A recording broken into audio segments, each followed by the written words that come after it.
오늘은 미스바로 모이라라는 제목으로 우리 함께 말씀을 나눕니다.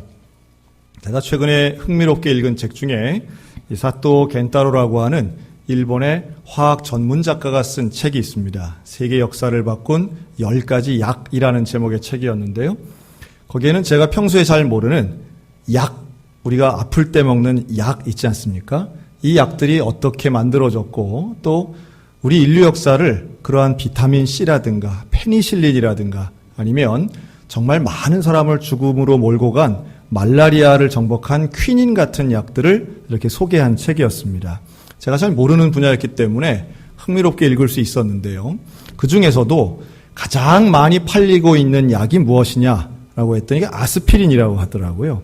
그게 통증을 없애주고 또 혈액순환에도 도움이 되어서 특별히 미국 사람들은 아스피린 복용이 상당히 많다는 이야기를 들었습니다.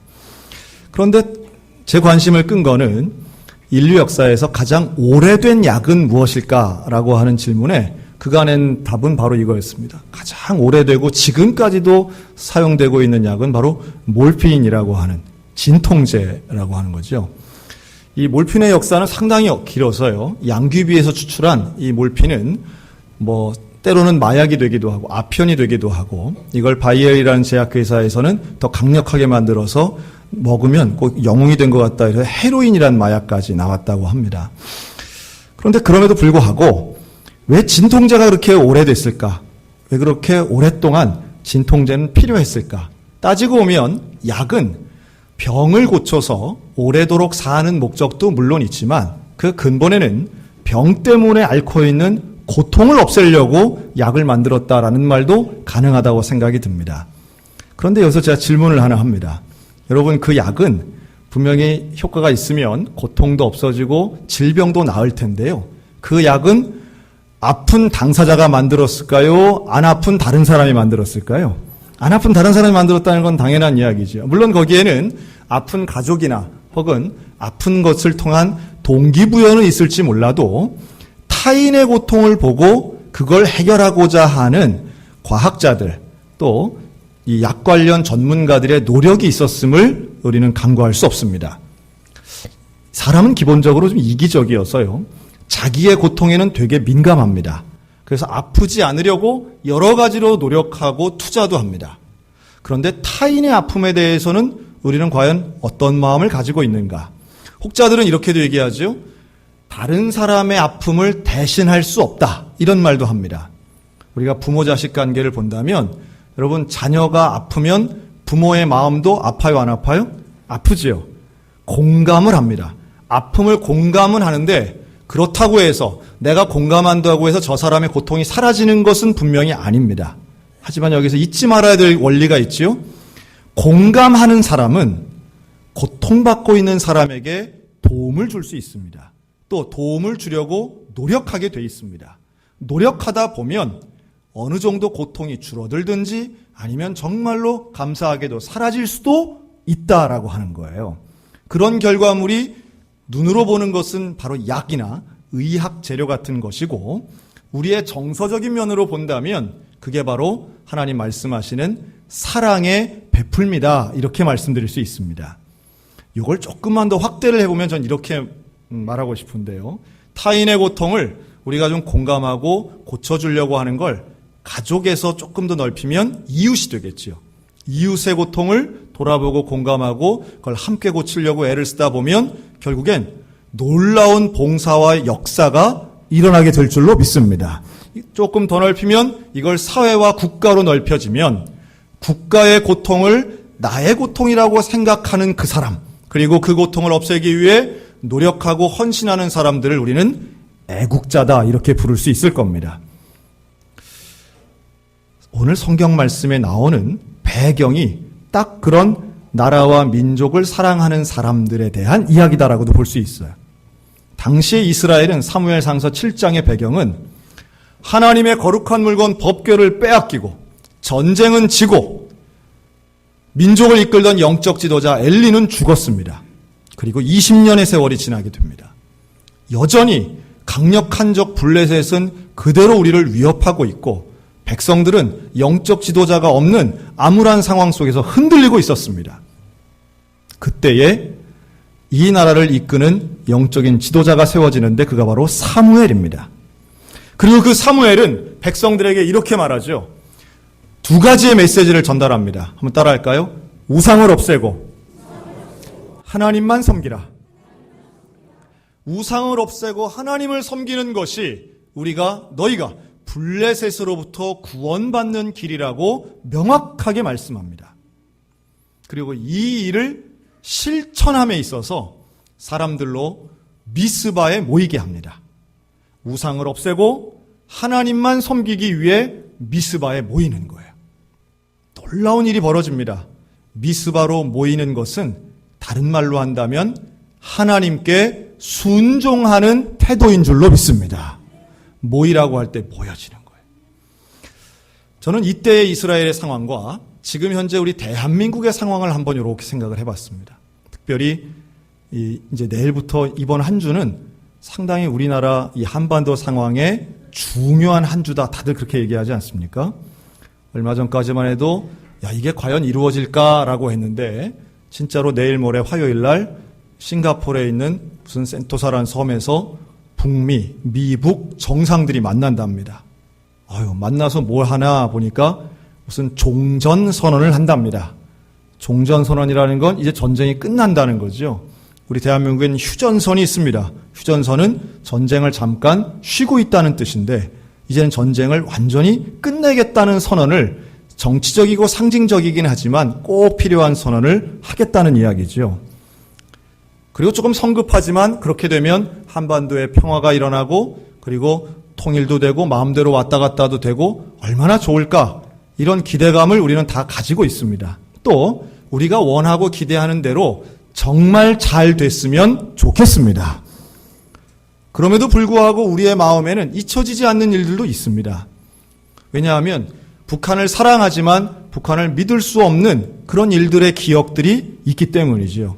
여러분 2002년도에 있었던 연평해전, 2010년도에 있었던 천안함 폭침, 46명의 우리의 젊은이들이 죽었던 그 천안함 사건은 잊을 수 없는 일입니다. 또 같은 해에 있었던 연평도 포격 사건은 민간인 2명을 포함해서 4명이 죽은 일입니다. 그게 10년도 되지 않은 일이에요. 물론 과거를 이야기해서 미래를 방해받아서는 안 될 겁니다. 그러나 또 한편에서는 분명히 우리에게 총뿌리를 겨누고 우리의 젊은이들을 그대로 생매장했던 그 일들을 잊을 수 없는 기억이 있기 때문에 끝까지 우리는 긴장을 놓치지 않고 순진하게 믿지 않고 기도하고 깨어 있어야 되는 모습도 필요하다고 생각이 듭니다. 그뿐만이 아닙니다. 수요일 날 우리는 선거하지요. 지방자치 선거를 합니다. 제가 지난주 광고 시간에 말씀드렸지만 투표진이 7장입니다. 네, 우리 많아요. 7장이고 특별히 우리 교회가 속해 있는 이 지역구는 또 기초단체장 시의원을 뽑을 때는 2명이나 1등, 2등이 되기 때문에 기호도 많이 있습니다. 도장을 2번 찍으란 얘기가 아니고 한 번만 찍는데 2등까지 기초의원이 되는 그런 우리 선거구입니다. 복잡하지만 참 중요한 선거를 이제 우리는 앞두고 있습니다. 대한민국이 처해 있는 다양한 문제들이 있습니다. 아마 최근에 뉴스 보신 분들을 느끼셨을 거예요. 지금 대한민국의 경제 활동을 쉬고 있는 이 실업자 아닌 경제 휴직 인구가 200만 명을 넘어섰습니다. 전에는 청년 실업이 문제라고 했는데 지금은 전 국민 실업자가 된 상황이다. 이렇게 보고 있습니다. 뿐만 아니라 이전에는 볼 수 없었던 갈등의 양상이 드러납니다. 전에는 세대 간, 지역 간 갈등이 있었다면 지금은 성별 갈등이 이제는 도출됐죠. 완전히 드러났습니다. 지금 국내에서는 최대 규모의 여성 시위가 바로 그제 2주차가 벌어졌습니다.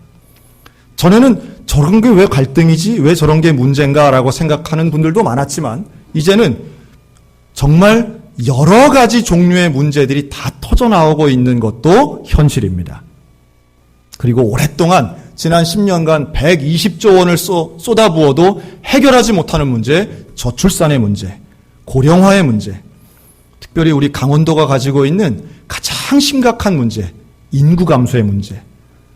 여러분, 이거는 누가 도지사님이 되고 누가 대통령이 된다고 해서 지금 쉽게 해결할 수 없다는 면에서 우리를 더 암울하게 만듭니다. 과거에는 경제발전 하나만 되면 다른 게 다 될 줄 알았는데 이제는 이게 되더라도 될 가능성도 상당히 낮지만 이게 과연 해결할 수 있을까? 누가 이걸 해결해 줄 것인가 하는 암담함이 있는 것도 사실입니다. 여러분, 문제가 있을 때 이 문제를 어떻게 해결할 것인가? 오늘 본문은 우리에게 명확한 기준을 제시하고 있습니다.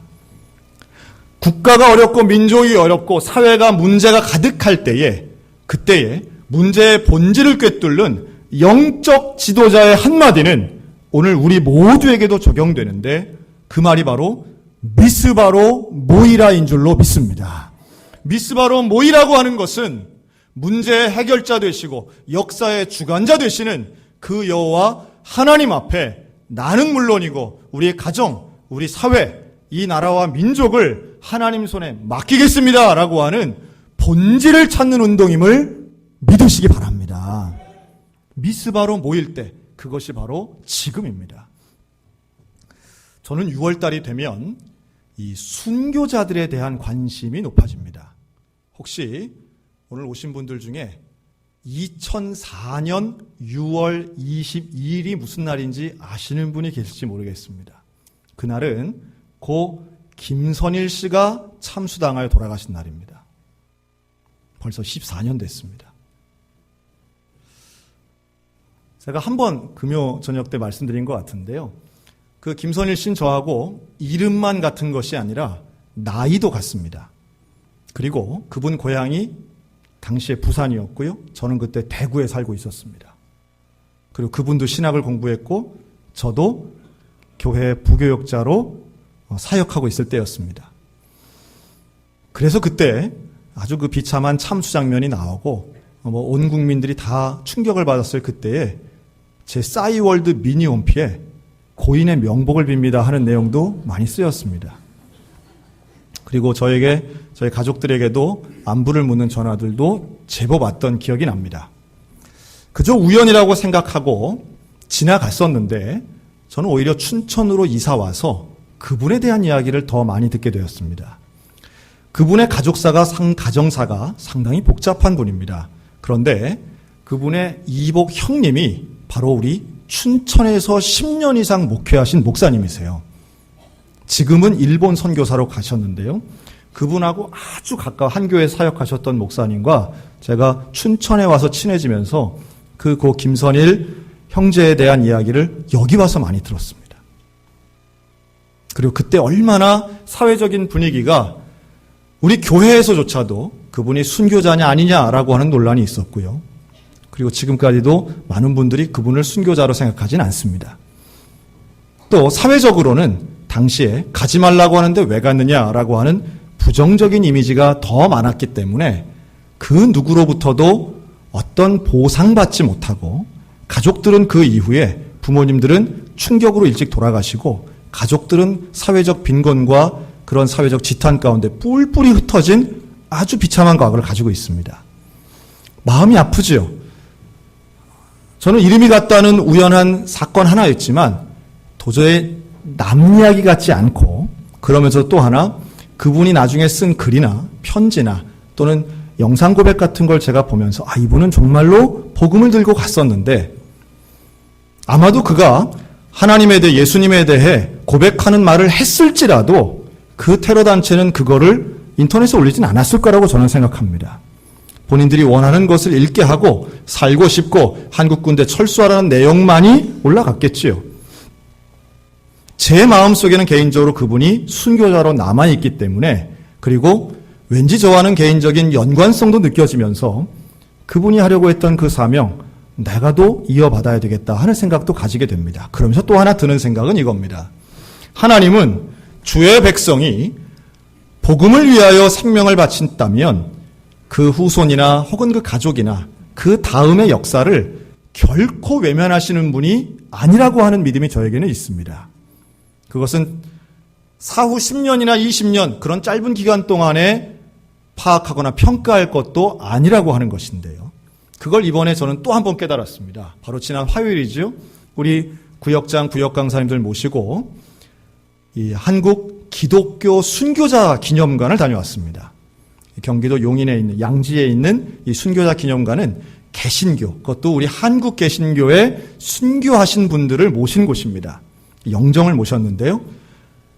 우리 한국 개신교는 2천여 명의 순교자가 있습니다. 그 중에 이름과 사진이 남아있는 500여 분을 그 기념관은 이렇게 모시고 있었습니다. 가서 이렇게 한 바퀴 보고 또 교육도 받았는데요. 그 500여 명 중에 대표 순교자 6분을 이렇게 거기선 교육을 하고 있었어요. 그 6분의 이름은 이렇습니다.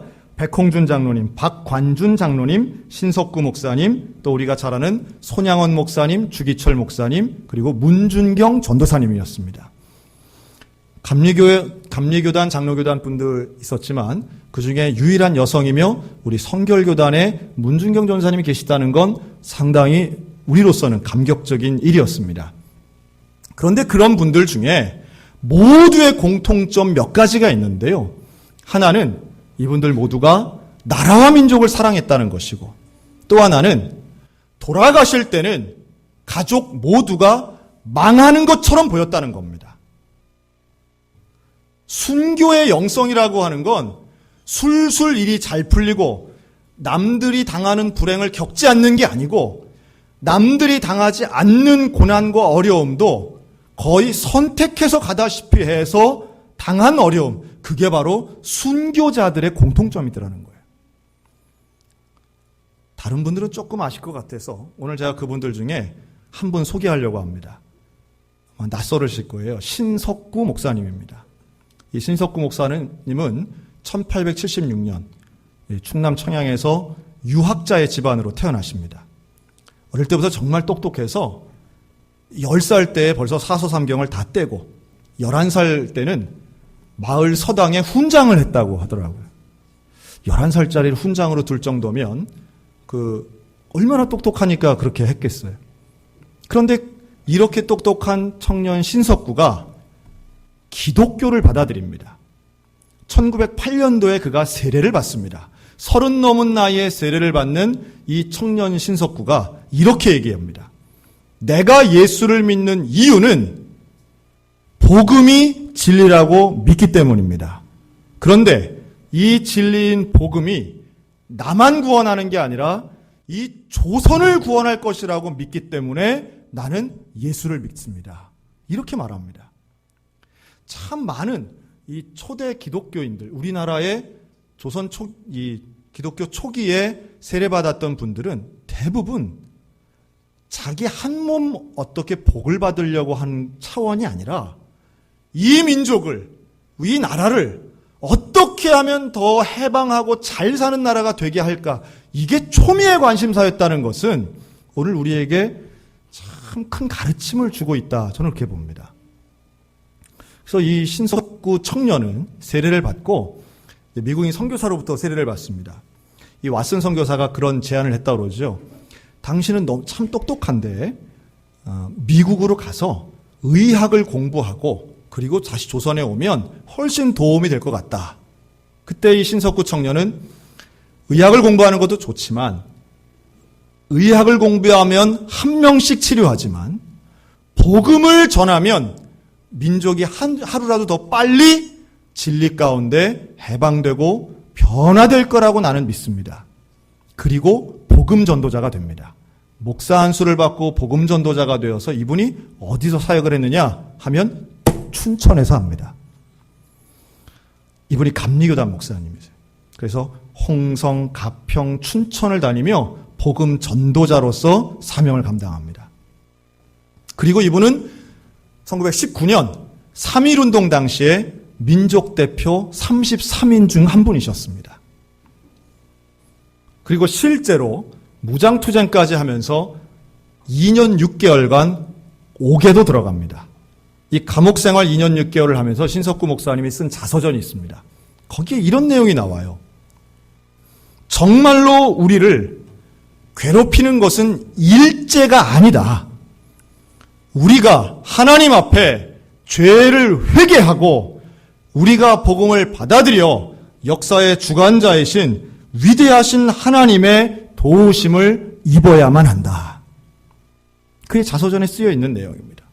마치 오늘 미스바에 모인 백성들이 블레셋을 망하게 해달라고 기도하는 것이 아니라 미스바에 모인 백성들은 사무엘과 함께 이렇게 기도합니다. 우리가 범죄하였나이다. 우리를 용서해달라고 하는 기도가 바로 미스바의 기도였습니다. 신석구 목사님이 똑같은 기도를 하는 거예요. 하나님 우리를 용서하여 주옵소서. 하나님께서만이 하실 수 있고 하나님이 허락하시면 일이 되니 나를 용서하시고 우리 민족을 용서해 달라고 회개합니다. 그리고 1950년 10월 그분은 공산당에 의해서 총살당해 순교하십니다.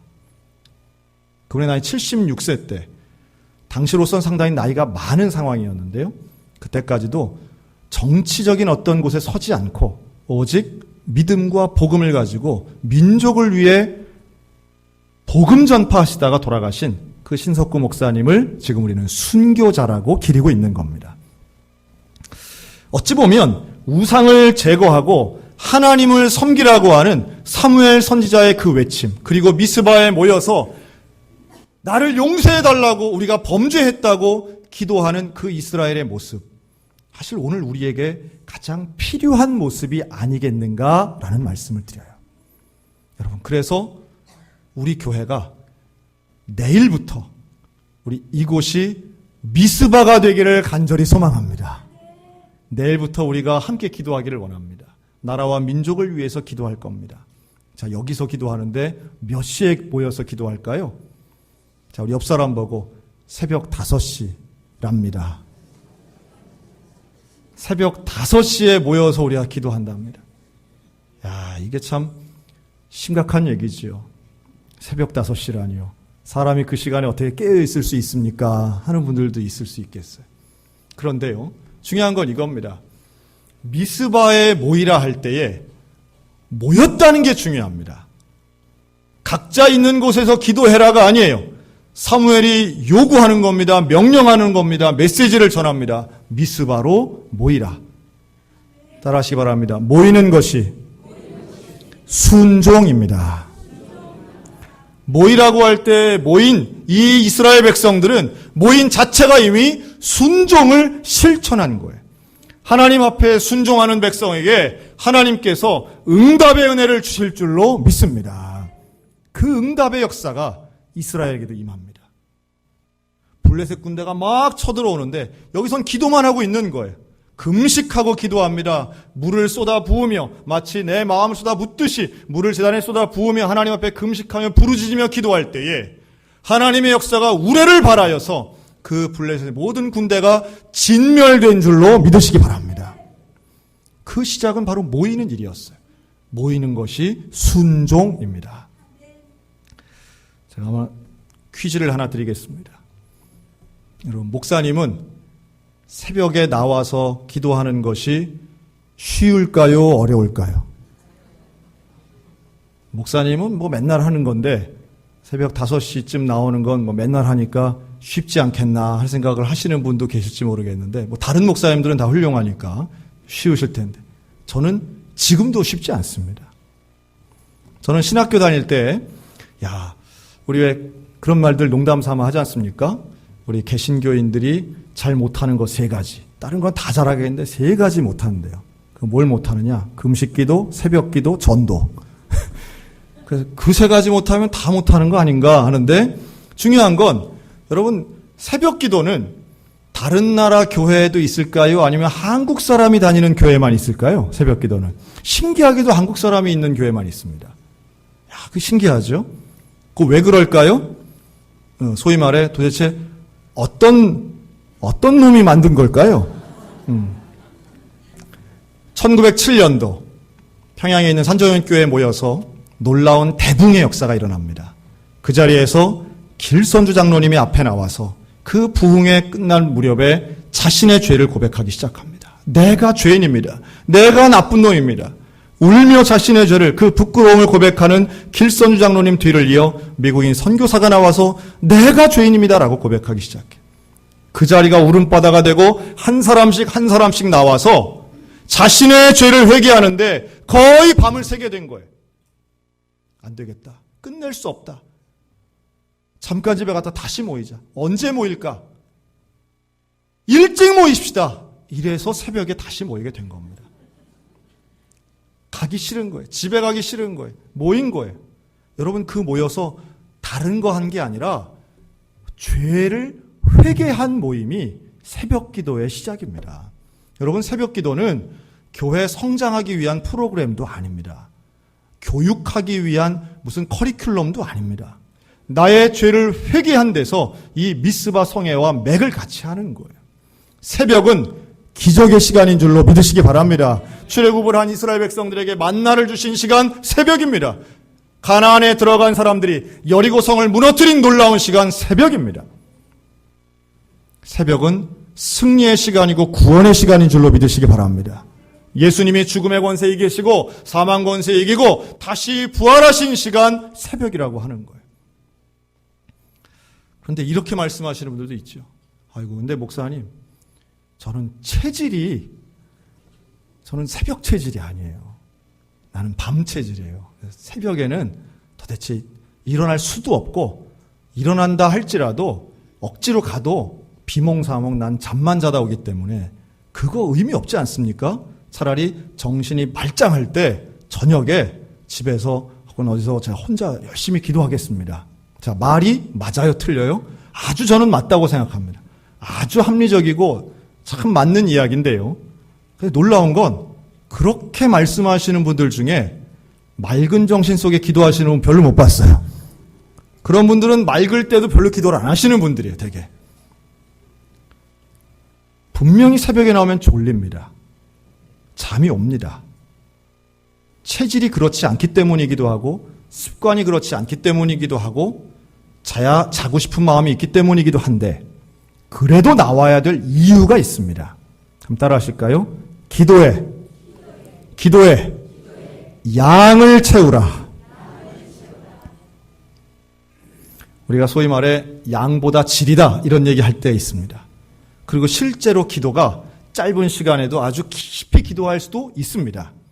그런데요, 하나님을 만나고 영적 감동을 느끼는 그 깊이 있는 기도, 여러분, 그 기도를 하기 위해선 엄청난 양의 기도의 시간이 전제되어야만 합니다. 기도는 벼락치기로 하는 게 아닙니다. 우리가 운동을 할 때 여러분, 하루 열심히 운동하면 체력이 커집니까? 그렇지 않아요. 실력이 늘어나는 것도 하루 열심히 한다고 되는 게 아닙니다. 기도도 마찬가지입니다. 기도의 양을 채우는 의지적 노력이 있어야 되는데요. 그 노력이 가장 효과적인 게 새벽 기도입니다. 새벽 기도는 우리 교회가, 이 땅에 있는 한국 교회가 거의 대부분 매일마다 시간을 정해놓은 공적 기도의 시간이에요. 여러분, 이 시간에 나오면 우리 선하신 하나님께서 졸더라도 기도의 시간으로 인정해 주실 거라고 저는 믿습니다. 좀 졸아도요. 졸아도 저는 수업 시간에 오면 결석보다는 낫잖아요. 저는 그거 반영되리라고 봅니다. 왜요? 저도 그랬거든요. 전도사 시절 새벽 기도를 가면요, 잠이 오는 거예요. 목사님이 설교하시고 하는데 잠이 와요. 많은 날 잤습니다. 졸았습니다. 그래도 나갔습니다. 새벽 기도를 하고 나면 목이 아파요. 목이 아파요. 아이들은 어리지요. 밤에 막 찡찡대지요. 그러나 새벽 기도 나갔습니다. 참 감사한 것은 그 새벽 기도를 통해 참 연약한 저를 하나님이 끈으로 붙잡아 주셨다고 저는 믿습니다. 그래서 저는 지금도 새벽 기도를 하는 시간에 참 목사 되길 잘했다. 나는 목사 안 됐으면 참 안 나왔을 것 같은데 이런 마음이 참 자주자주 듭니다. 이 좋은 것을 하나님과 교제하고 하나님과 영적으로 연결되어 있는 이 끈을 평생 동안 놓지 않았으면 좋겠다. 이 마음을 많이 갖습니다. 그리고 새벽에 나오는 성도들을 볼 때마다 얼마나 위대한가. 저분들은 얼마나 훌륭한가, 얼마나 거룩한가. 그리고 생전 안 나오시던 분이 갑자기 새벽에 나오면 덜컥 겁이 나기도 합니다. 무슨 문제가 또 생겨서 새벽에 나오셨나. 기도하게 됩니다. 기도할 수밖에 없습니다. 참 감사하게도 이번 특별 새벽 기도회는 기간도 짧습니다. 5일밖에 안 돼요. 5번밖에 안 돼요. 그리고 더 감사한 건 가운데 수요일은 공휴일이 있어요. 선거하는 날 우리가 열심히 기도하고, 이 특별히 13일은요, 수요일은 자녀들도 다 데리고 나오시기 바랍니다. 학교 안 가는 날이니까요. 그날은 다 데리고 함께 나와 우리 사랑하는 자녀들에게 새벽 기도의 경험을 물려주시기 바랍니다. 또 새벽 기도에 하나님 앞에 함께 기도하는 가족이 되시기를 바랍니다. 기도하는 가정 하나님이 책임져 주실 줄로 믿습니다. 기도하는 교회 하나님이 인도하여 주실 줄로 믿습니다. 기도하는 우리를 통하여 대한민국이 하나님의 은혜 가운데 인도받게 될 줄로 믿습니다. 여러분, 대한민국의 미래가 뭐 어디 미국 대통령이나 뭐 누구 특정한 사람 손에 달려있다고 생각하지 않습니다. 대한민국은 기도하는 사람, 그 한 사람을 통하여 복받는 나라가 될 줄로 확신합니다.